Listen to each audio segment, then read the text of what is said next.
بیچاری کئی روز سے دم توڑ رہی ہے، ڈر ہے خبر بد نہ میرے منہ سے نکل جائے۔ تقدیر تو مبرم نظر آتی ہے ولیکن پیران کلیسا کی دعا ہے کہ یہ ٹل جائے۔ تو پہلی بات میری ختم ہوئی، عالمی نظام خلافت دنیا کی تقدیر مبرم ہے، ہو کر رہے گی، اس میں کسی صاحب ایمان کو کوئی شک، کوئی شبہ، کوئی ریب نہیں ہونا چاہیے۔ البتہ اس کا اب دوسرا پہلو کیا ہے، اس کا آغاز کہاں سے ہوگا؟ پہلی بات تو یہ، ہمارے بعض لوگوں کے ذہنوں میں، سادہ دل لوگ وہ سمجھتے ہیں کہ پوری دنیا میں ایک ہی دفعہ آ جانی چاہیے۔ یہ کوئی علاقائی خلافت تو نہیں ہو سکتی، خلافت تو عالمی ہوتی ہے۔ ان سے میں کہتا ہوں، عالمی خلافت کب تھی جناب؟ یہ تو نہ خلافت راشدہ میں عالمی تھی، کیا ہندوستان شامل تھا اس میں؟ کیا چین شامل تھا؟ کیا یورپ شامل تھا؟ اور پھر جو خلافت کے نام سے جو ملوکیت چلی ہے، وہ بھی صرف دور بنو امیہ میں کہہ سکتے ہیں کہ وہ پورا عالم اسلام کم سے کم اس کے تحت تھا۔ بعد میں خلافت عباس، بنو عباس میں اور فاطمیین کی خلافت میں اور آل عثمان جو ہیں آٹومان ٹرکس کی خلافت میں ٹکڑے تھے، اس سے بکھرے تھے، کوئی مانتا تھا، کوئی نہیں مانتا تھا۔ اور سب سے بڑی بات یہ، اگر ایک دم پوری دنیا پر خلافت قائم ہو سکتی تو حضور کے دست مبارک سے ہوتی، لیکن نہیں ہوئی۔ نتیجہ کیا نکلا؟ ایک ملک میں حضور نے قائم کر دی، جزیرہ نما عرب، یہاں خلافت قائم ہو گئی، حضور خلیفہ ہے۔ اس کے بعد آپ کے خلفائے راشدین نے پھر اس کو وسعت دی، شرقاً غرباً شمالاً۔ 3 کالمز نکلے ہیں فوجوں کے، صحابہ کرام کے، 3 کالمز، ایک ایسٹ ورڈ، ایک ویسٹ ورڈ، ایک نارتھ ورڈ۔ ایک عراق کو فتح کرتے ہوئے ایران میں پہنچ گیا، خراسان تک چلا گیا۔ ایک شام کو فتح کرتے ہوئے اور پھر سینائی پیننسولا سے ہو کر افریقہ میں داخل ہوا اور اٹلانٹک تک پہنچ گیا۔ تیسرا سیدھا شمال میں گیا، لیکن یہ زیادہ دور نہیں جا سکتا تھا، کوکیشین ماؤنٹینز آ گئے، کوہ قاف۔ اس زمانے میں تو یہ یوں سمجھیے کہ امپیسیبل تھا نا۔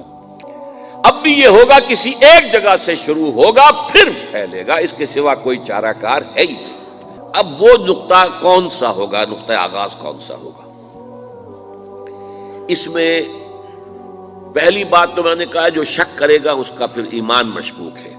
ہوگا، لازماً ہوگا، گلوبل ہوگا، پوری دنیا میں ہوگا۔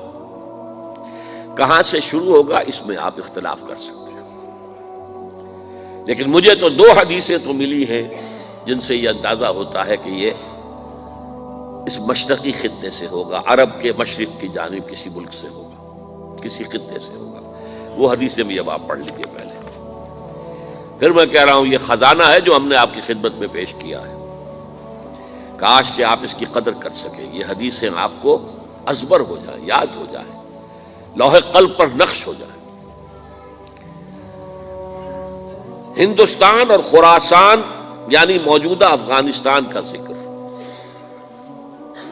ابن ماجہ کی روایت ہے، عن عبداللہ ابن الحارث رضی اللہ تعالی عنہ قال رسول اللہ صلی اللہ علیہ وسلم یخرج ناس من المشرق یؤتئون للمہدی یعنی سلطانہ، یعنی سلطانہ، دونوں طرح سے پڑھ سکتے ہیں۔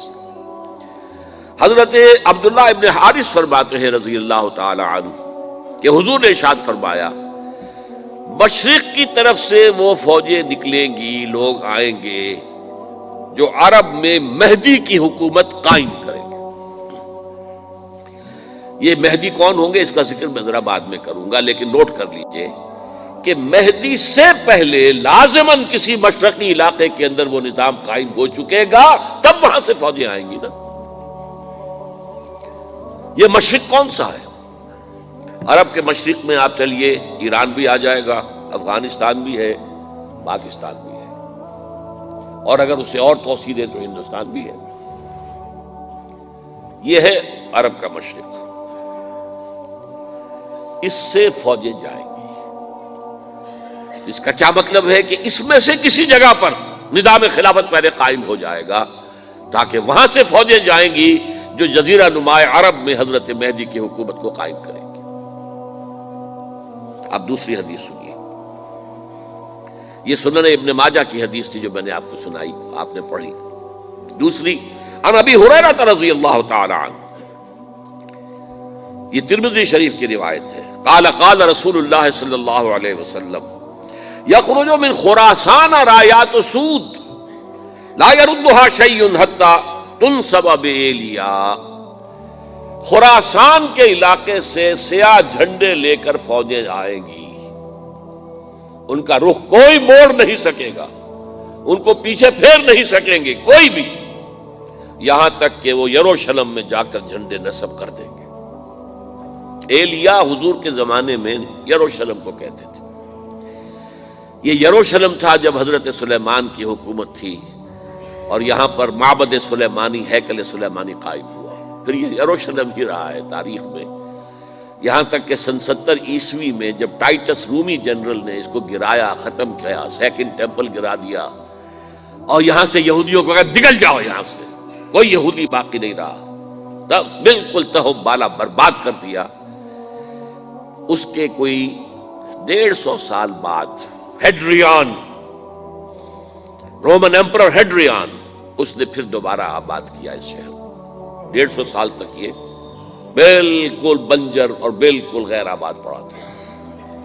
اب ہیڈریان نے جب آباد کیا تو اس کا نام ایلیا رکھا، اب یروشلم نام نہیں تھا، تو حضور کے زمانے میں پھر اس کا نام ایلیا تھا۔ اور اب اس سے کیا معلوم ہو رہا ہے کہ یہ یروشلم مسلمانوں کے قبضے سے اس وقت نکلا ہوا ہوگا، ایک دفعہ پہلے نکلا تھا، سن 1099 عیسوی میں مسلمانوں کے ہاتھ سے نکلا، کروسیڈرز عیسائیوں نے آ کر اس کو قبضے میں کیا، لاکھوں مسلمانوں کو مارا، قتل کیا۔ اس کو 1187 عیسوی میں واپس لیا ہے، کس نے لیا ہے؟ صلاح الدین ایوبی کرد۔ عرب کھوکھلے ہو چکے تھے، عربوں نے کھویا، واپس نہیں لے سکے، بہت حکومت کر چکے تھے، 400-500 برس کی حکومت کر کے، اور ان کے عیش اور ان کے آرام، اب ان میں جان نہیں تھی کہ وہ واپس لے سکے۔ واپس لینے والا گرم کرد خون تھا، صلاح الدین ایوبی۔ تو گویا کہ اب آپ سمجھئے کہ 88 برس تک عیسائیوں کا قبضہ رہا یروشلم پر۔